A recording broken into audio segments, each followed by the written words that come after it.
So this is Baruch here. I am at the Tikkun Elevator Co-op, and we're going to finish up this little paragraph, this little chapter that we have here on Rabbi Iyar Kaplan, a tremendous Kabbalist who brought things to us in English. It's a really important idea. At first, one must make a conscious effort to rid the mind of extraneous thoughts. Now, he'd been talking previously about the concept of contemplation. So contemplation, he said, there is an unstructured contemplation where you're going to sit for 20 minutes and look at something. You can blink, and even you can let the extraneous thoughts fill your mind, run back and forth through your mind. But at the same time, you have to keep coming back to the contemplation that you're doing of looking at the object. I think also looking at words would work the same way. So he says, well, at first one must make a conscious effort to rid the mind of extraneous thoughts, which are constantly parading through your head.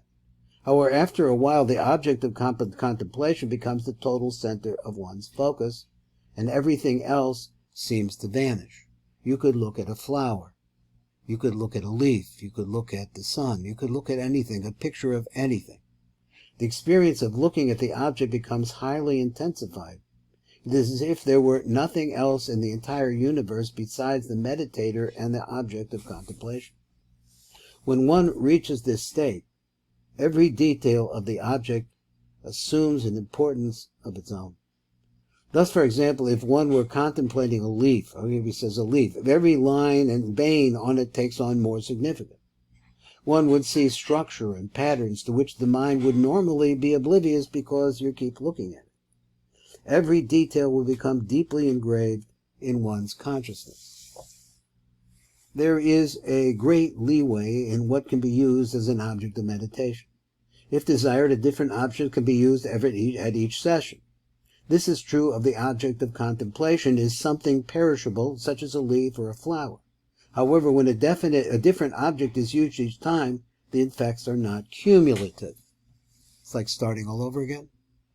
It is therefore best to use the same object for a relatively long period of time. If possible, the object should remain the same for 30 to 40 days, long enough to habituate to it. Then the experience of each session is reinforced, and each day's experience builds on that of the previous days. However, both mantra meditation and contemplation are meant to develop different areas of the mind and spirit. Therefore, both of these are important. There are also important meditations that involve the senses of the body.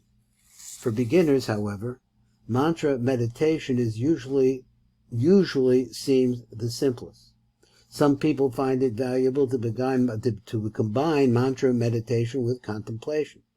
If a person has learned to focus his mind through mantra meditation, then he can also use this method to enhance his contemplation.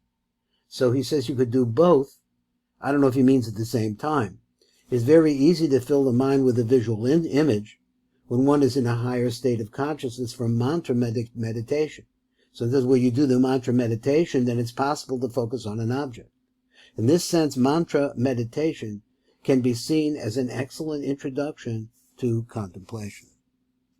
So when a person uses the mantra, let's say, for example, Ribono Shel Olam, which is mentioned by Kabbalists, and we see that Rabbi Nachman emphasizes this, and also his Chassidim, he says, Shel Olam, together with contemplation on a physical object, he can actually begin to see the divine hidden in the object.